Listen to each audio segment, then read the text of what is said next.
So good morning to everyone. Welcome to this information day.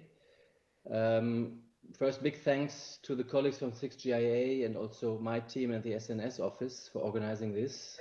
Very well done, and really happy that we have so many subscriptions, registrations, and we already have many of them here, but I'm expecting also some more people joining during the morning. So just to add some notes to what Colin already said on the state of play of the joint undertaking itself, to see a bit what it's about and where do we stand.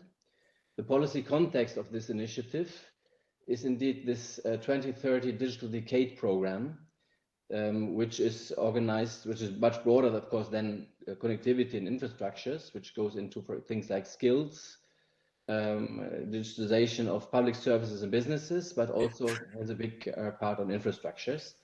Gigabit connectivity is one of them, but then also things that are related to the work we are doing here, like semiconductors, data, edge and cloud, high performance computing. We have to mute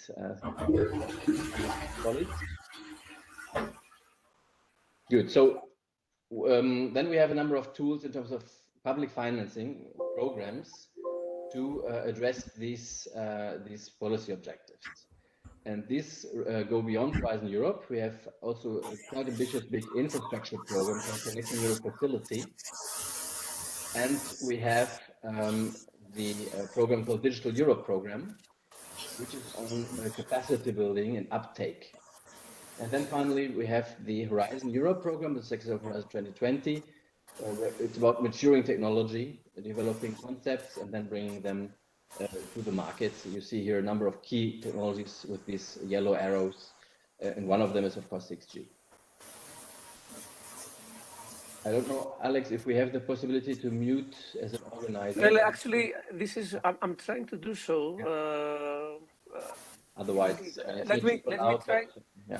Okay. I know, Peter, the only thing that I can do right now is try to mute all and then give you again the floor, because I cannot find people that is making all these noises. Yeah.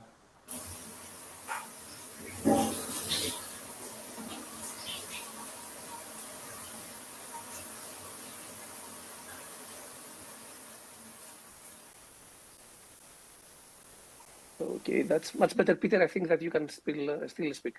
Okay, so very good. Many thanks, Alex. So looking at these areas that are the strategic areas of what is behind this ambitious initiative, as Colin already said, one big part is, of course, economics. This opportunity of trillion-euro opportunity of enabling economic activity by this underlying connectivity. New types of applications, mainstreaming from 5G, but also new possibilities that we will see, like digital twins, like Internet of Senses. Then we have the industrial angle.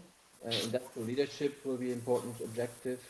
The position of European players, and that leads, of course, then also to the sovereignty, or to some extent also autonomy, where we also have to look at other parts of the value chain and make sure that we master big parts of that and we have influence on them.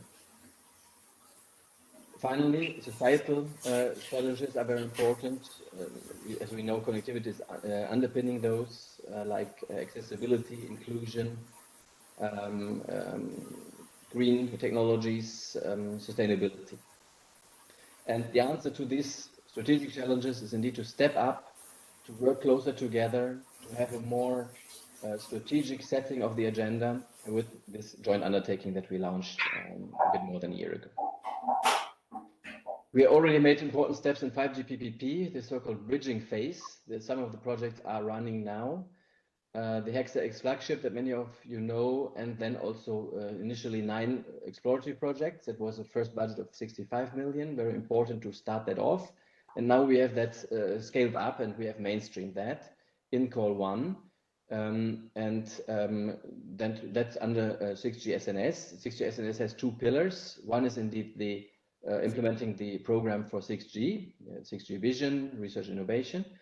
But we also have the deployment pillar in the Connecting Europe facility, where a number of actions there, especially 5G actions, are very relevant and where we also need to contribute and give strategic guidance for these programs.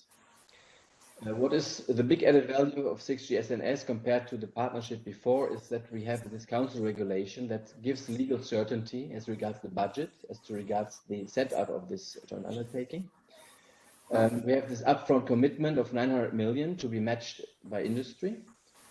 And we have also the member states much closer in the loop to give strategic guidance to work upstream for these programs. As you know, also in member states, there are big programs now, much bigger than what we saw in 5G, where, for example, in some member states, hundreds of million euros. So really getting in this order of magnitude of SNS. So it will be very important to coordinate these activities well. We have this dedicated program office that also gives us the professional service to run this program. And we have now already made some progress. We have SNS Call 1 with 250 million, with 35 new projects that has just been launched. And good news is we have many unique beneficiaries here. We have we are close to the 20% of the funding for SMEs. We also showed big openness here. We see that 30% are non-6GIA members, despite the fact that already many companies have joined 6GIA. So 6GIA itself went much broader. And on top of that, we have the 30% of non-members. So very important message to be open.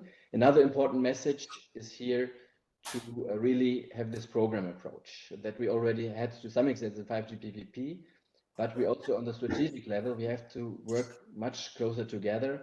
And you have to see this project that will be also important when you make these proposals until April, that you propose this project as part of a program, that you not propose that as we want to do our thing, but you also have this overall vision and are ready to contribute. We have a number of working groups that will continue. Some will be relaunched under 6G SNS, and this work will be very important to have this program outcome at the end. So really counting on you to contribute there. The roadmap that we have seen already in a bit simplified form before, what is important that we have three main streams. One is indeed this concept definition, leading to the system concept and the building blocks. That's probably the most important stream. The stream A, that was more 5G plus, that we have now finished. Well, the project is still ongoing, but in the next phase, we won't continue that. We will, of course, in standardization, concentrate now on 6G, which is will be launched in the next few years in 3GPP. And then these other accompanying streams, stream C, more on developing the platforms to do the proof of concept, to test these technologies.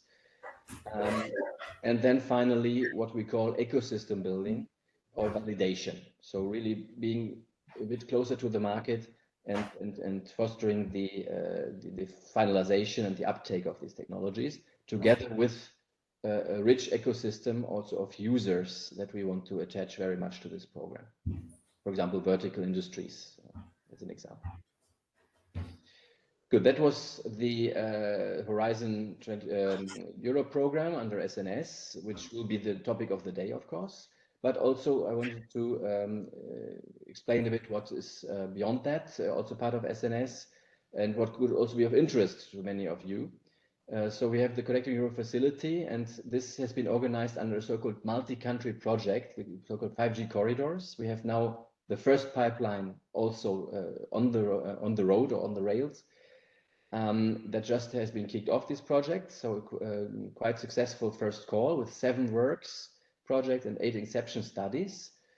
And well, just to remind maybe some colleagues that are not familiar, 5G corridor is a cross-border section whereas there's market failure, where we want to enable the rollout of a high-end 5G network to enable connected and automated mobility services that then can be contributing to the pan-European network of this network, of this 5G quality networks.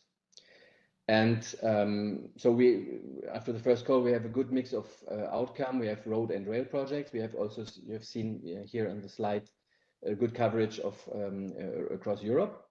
And we're now launching the second call. Well, this call is open actually until mid-February And there's an opportunity to submit again both works and studies.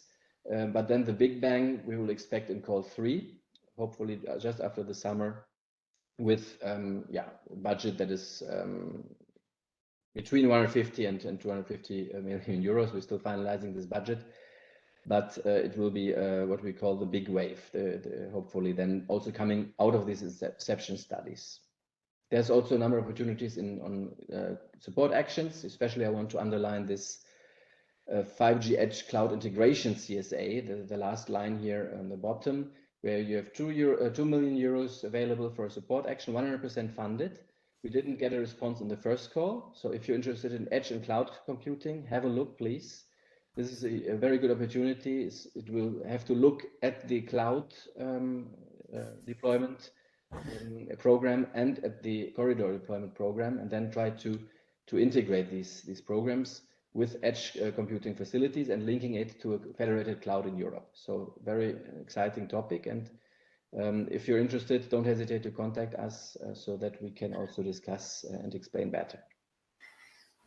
Another opportunity that is coming up is Digital Europe program, and there is a small budget, but still quite a good opportunity, especially in this context of what we call open and disaggregate solutions, which, for example, some also focusing here on Open RAN.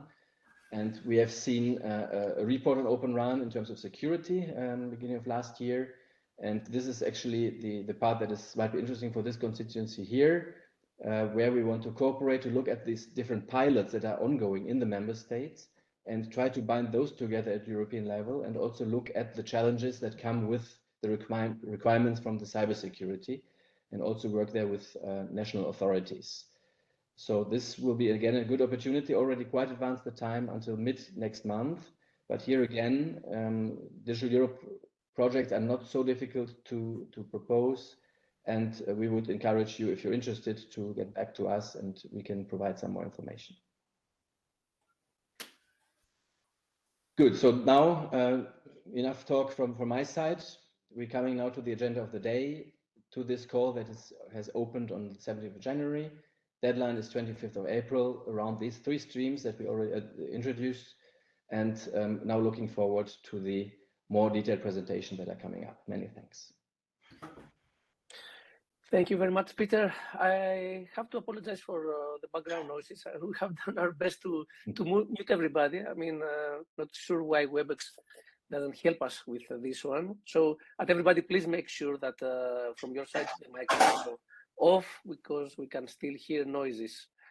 So, okay, now, Peter, thank you very much. This was extremely useful, setting up all the scene and the framework for the SNS call.